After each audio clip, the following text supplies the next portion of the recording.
Hello developers. Welcome to ELX Pro.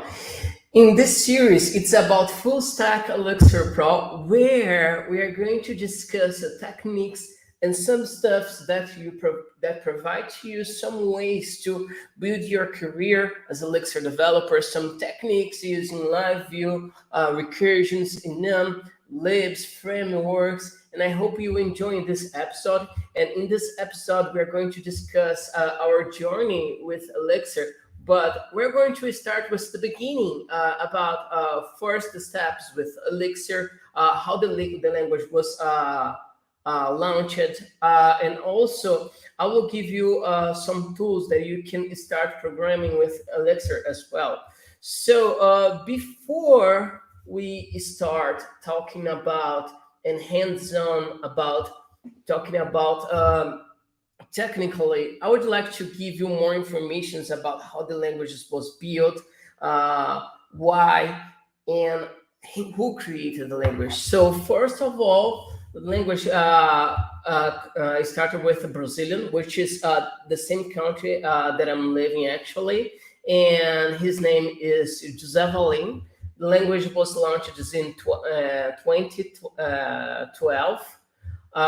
So now we have 10 years of the language, and he worked in, and also he's one of the founders of the company called Platform Attack. And the main reason is that this is a deeply detail. It started when he read a book called Seven Languages in 7 Weeks, something like that. And now he understands about the Erlang, how to isolate process and how to work independently, and also working with concurrency and also the language Elixir. It's so efficiency. So that is one of the reason. Joseph Valley was one of the core committers and core team in Rio's team, and which is a free frameworks. But Elixir, he came across with Elixir with the idea to scale application easily. About myself, how I started working with Elixir was because in Brazil we have and a lot of developers started talking about new bank because they decided to use a functional language, and also the functional language was Clojure. And in my career, I had one of my managers, and we've been discussing around 2 months, I guess, about moving to functional languages.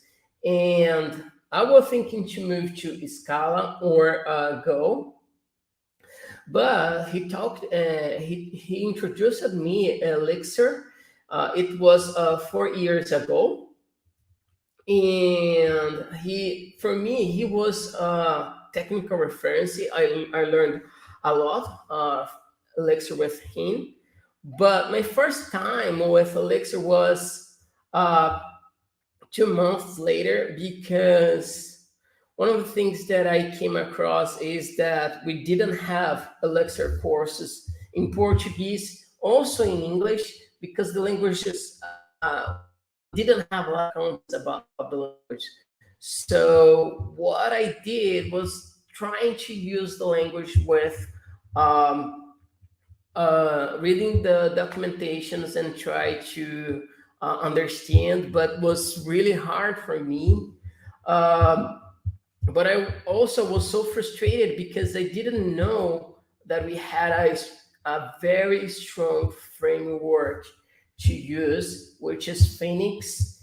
And I was feeling so frustrated as well because in my career there was a time that I had to move Java to Java 1.8, also the new versions like Java 1.9, Java 10 started appearing, and oh my god, I need to study all of them, but I'm still using Java 1.7. And also I was a full stack developer, and I had to learn a lot of frameworks using Java, like Spring. I was moving instead of using the Hibernate using Spring Data. So I had to study both of them. I had to study a lot of things about Java as well. And also, Angular changed a lot for the first couple of years. And I had to study that. So I was frustrated, to be honest. So I was almost deciding to move to React. But he told me about Phoenix. And for me, it was so awesome because I only need to have one language, one web framework to handle with REST web as well. And now using the live view to handle with a real-time application. So I started getting excited to have in one language everything that I need. And also, um, keep focus studying on Elixir and their framework and frameworks related to Elixir. Uh, I think that for me, because I was a Java developer, and being a Java developer, we have a strong base of oriented programming.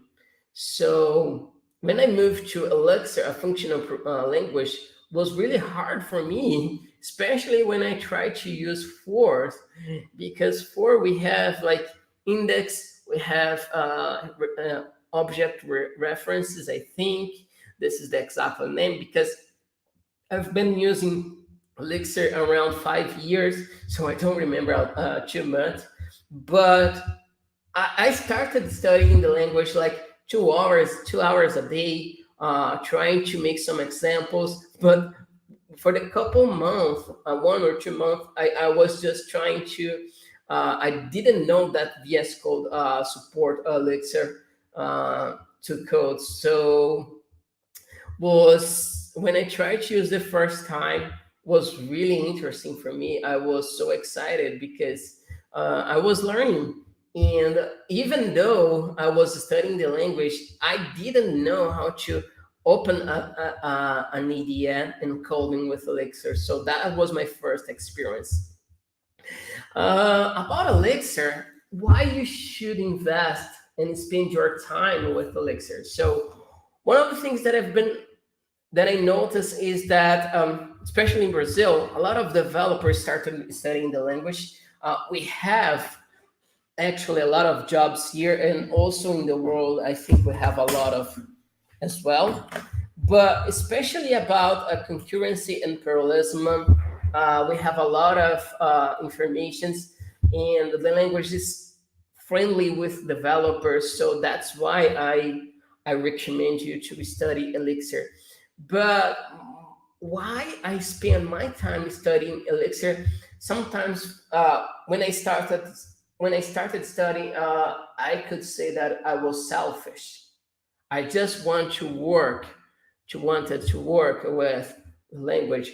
But right now, I think my main reason is because I have on my YouTube channel this one in English and my YouTube channel in Portuguese as well. I have around 2,000 subscribers, over than 2,000 subscribers.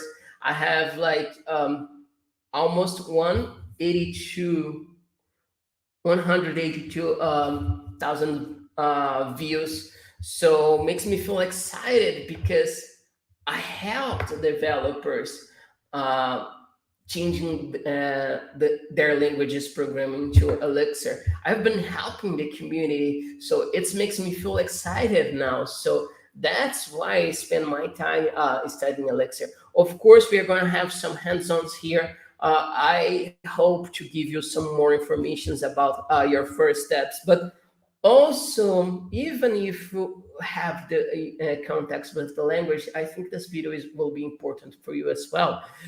So for me, the advantage to use Elixir, I'm gonna give you some articles to read. I think this video is related to an article, but for me, especially Elixir, I can be productive as a developer with a low cost. That's why I for me that's the most advantage to use Elixir. Also, it's excellent for scalability. It's a mature language. You can say, Gustavo, but Elixir only have has 10 years, but we have all Erlang wrapped in Elixir. So it's a really nice language. And also, for one of the other reasons is that, especially now, is because we have a real-time web framework called Live View. So for me, this is amazing, and I like it a lot. So I strongly recommend you to take a look and try to use Live View. It's really simple as well. So other questions that we need to discuss is, when is the best time to you to learn Elixir? So for me, in my opinion, if you never had your first contact with any language, I strongly recommend you to learn other language, and then learn a little bit more about recursions, algorithms, data structures. I think when we are talking about Acto Phoenix, I strongly recommend you understand a little bit more about SQL, HTML, and CSS, just the basic stuffs, because you'll feel more comfortable, for example, to use pattern matchings, collections, and libs, and also the most famous, which is Acto and Phoenix. So to start, I'm suspect to tell you about that, but you can follow this YouTube channel. Also, the Elixir School, it's really nice way to get information and a lot of tutorials how to learn the language. Also, the documentations for me, it's really nice. You can learn a lot of there, so you can take a look. You can just type in your browser like Learn Elixir or Elixir School, and you will have all those contents. And for me, I strongly recommend you to study maybe 40 minutes a day, and you can see like 20 minutes focus to learn the core language, especially about the basic types. Practice that a little bit, and also trying to solve problems. I strongly recommend you to try using exercism, and try the next 20 minutes use the core frameworks like Phoenix, Acto, and also I could say a no in this case, because try to build a personal portfolio with using Elixir. So it's really nice.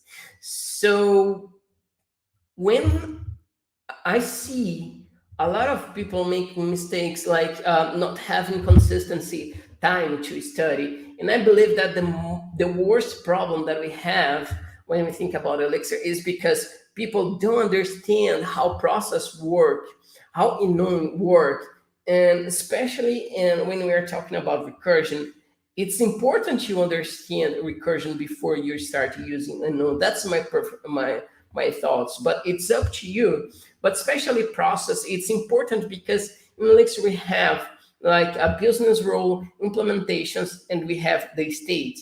And to keep the state, maintain the state, you can use process in a low level application, but process we use live view use process your readable print value, like your repo, you use as well process live view use process, Acto use process, everything use process, everything in Elixir using process. So I strongly recommend you to understand how process work, gen server, agent, I would say supervisor, dynamic supervisor. This is so important because what I came across is that people can code easily with Elixir, but hard discussion and deeply problem you probably will face with process and process states. So if you are in a team, you probably will need to debug, and sometimes you need to understand what's happened with the process state. So that's why I recommend you to understand a little bit more about OTP. Thank you for asking, Kutso. I've got some videos on this YouTube channel. I'm gonna take a look and I will see just send you some recommendations. So give me a second.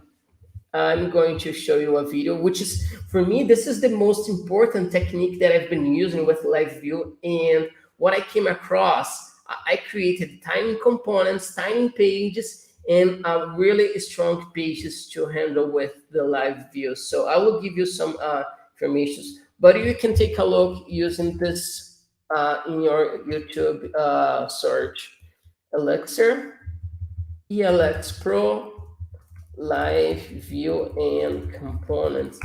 Probably will see a video. I strongly recommend you to follow this tutorial, because if you follow this tutorial, I think 90% about live view you can tackle easily in your daily. So thanks for asking. Do you have anything else to ask? Because I'm going to try to get the video to show you as well.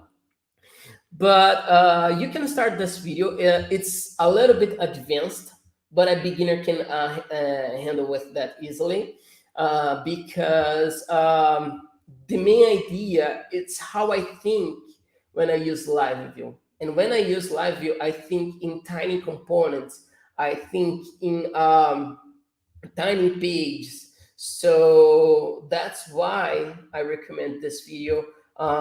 This is a really, really nice video. Let me check if I can give you the address. So there you go.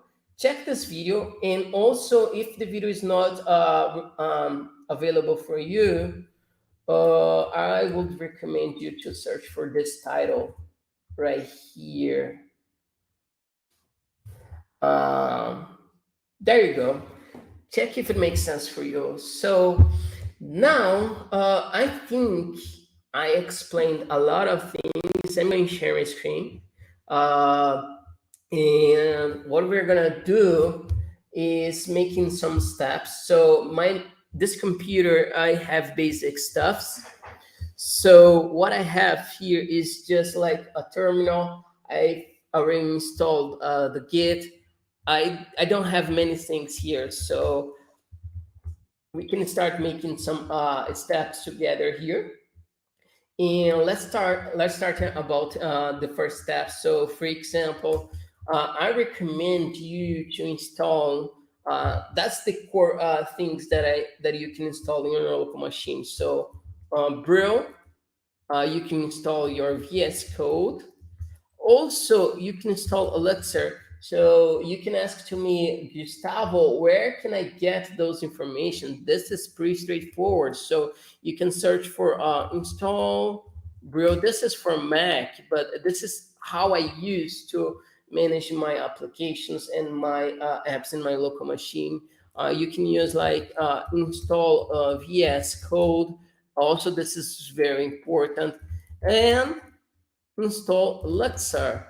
So as you can see, you will see this first website over here. So this is pretty straightforward. You will select your distribution. For example, my distribution is Mac, and then I will install the Elixir in my local machine. So I have one here, and then we will see some first steps. So as I mentioned to you, you can check some information on Elixir. It's cool. So it's really nice tool to start learning Elixir. But what I strongly recommend you big stuffs. Try to do something interesting with this. So, for example, we have integer, floats, the basic operations. So it's really nice tutorial. It's really simple, and we have collections. Collections is so powerful, like list, tuples, keyword list, and maps. So I recommend you to see those articles over here after this video. And now what we're gonna do is just start on IX.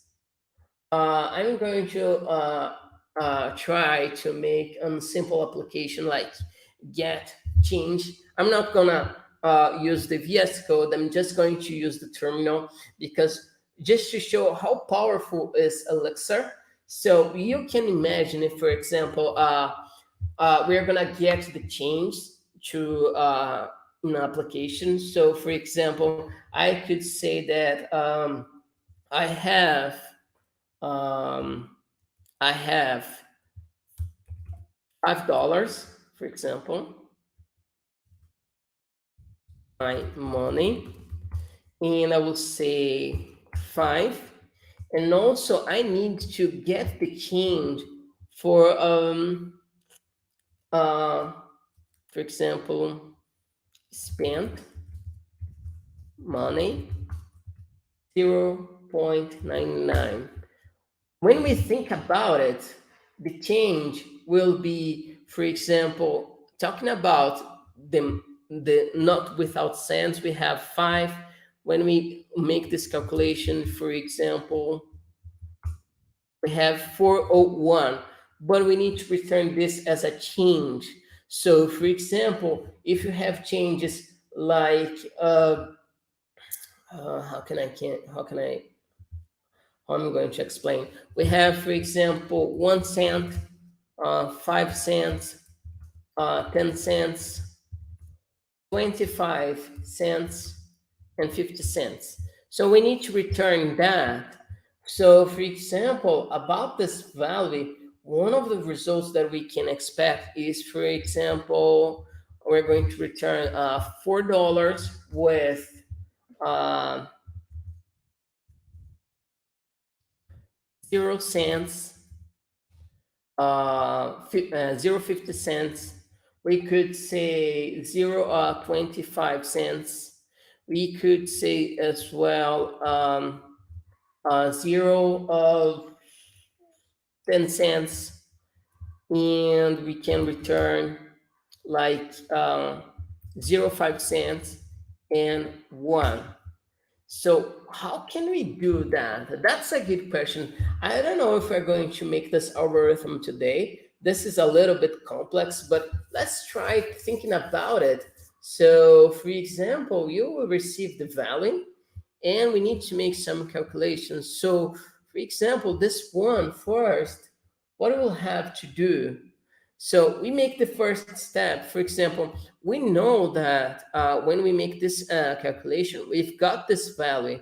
So we could say like rest is my money um, less spent money.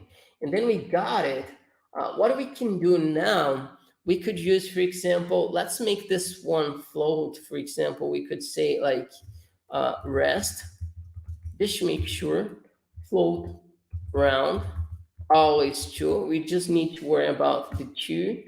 And now we need to get our dollars. And this is pretty straightforward to solve because our dollar will be much more simpler. So, for example, we could say that to make this guy easier, we could make, for example, to string and also split. And as you can see, sorry, my bad, the difference between our dollars and our cents is the point. So we could say something like this. Now we've got our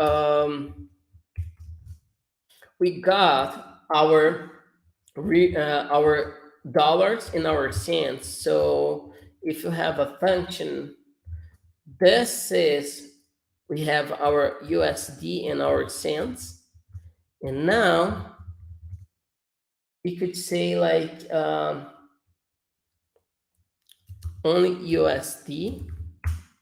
And as you can see, we started thinking about Elixir. So as I mentioned to you, we started using the basic stuffs like collection and basics. So this is so powerful. So as I mentioned to you, now we could start using, for example, recursions. We could use, for example, reducers, which is in the known. So this is really nice way to start thinking about Elixir. So this algorithm, for example, we need to check in this case, we've got like just 1 cent as a currency. We're just going to return 1 cent right here. And this is going to be our last result, for example. I think that we can start thinking about some other topics that you can start learning from Elixir. For example, we're going to return our USD and cents as tuple. We could say like values, for example. So I made a mistake here, sorry. So now we've got our values.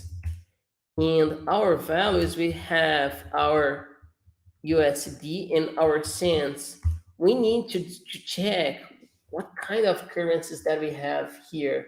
So, for example, what we can do, it's like we could say, for example, we have cents, and then we can do like a string dot split at 2, and then we can have the most important values. I'm just thinking about values like weird values. For example, we could say um,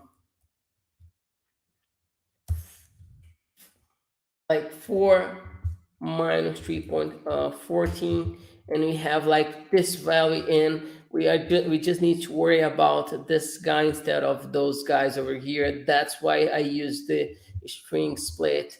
So that's why I came with this decision. So because this is the most important value for us. And now, as you can see, we have, for example, our real cents. I'm gonna say like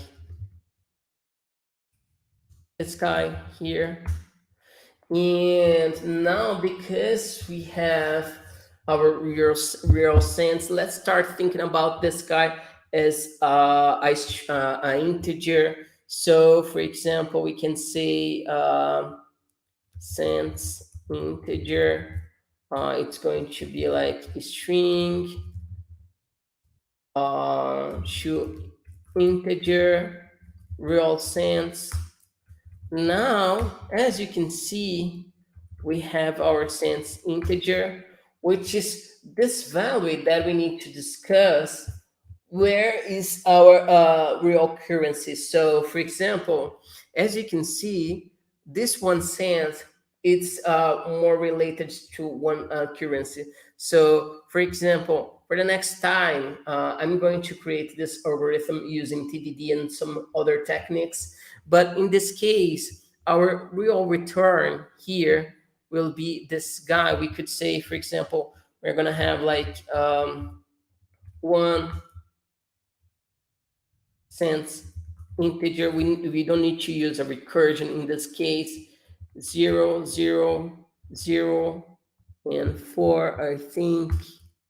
No, one more 0. But this is kind of information that we could discuss. For example, we have our change, and I want to get, for example, the first value. So I would say like change is going to be, and I want to get some informations like 1 cent, 5 cent, 10 cent, 25 cent, 50 cents currencies, and I'm gonna say dollar. So 1C. The problem is because I don't know. Let me check. 1, 2, 1, 3, 1C. This is just an example. It's because it started with a number. So we could say like 1 5, 10, 25, 50 cents, and there you go, we have 1 cent. So as you could see, we made a lot of structs using the basic stuff. So well, my expectation is for the next steps, we're going to build this algorithm using PBD and some other techniques. But you can consider that I just got some algorithms. So I recommend you, for example, using the exorcism, and I try to use the collections elements like tuple, list, collect a map. We didn't use the map, unfortunately, but we used the basic stuff. So that's what we did. I strongly recommend you to practice that, and I hope you enjoy this video, and see you in the next time. Bye bye, have a good day.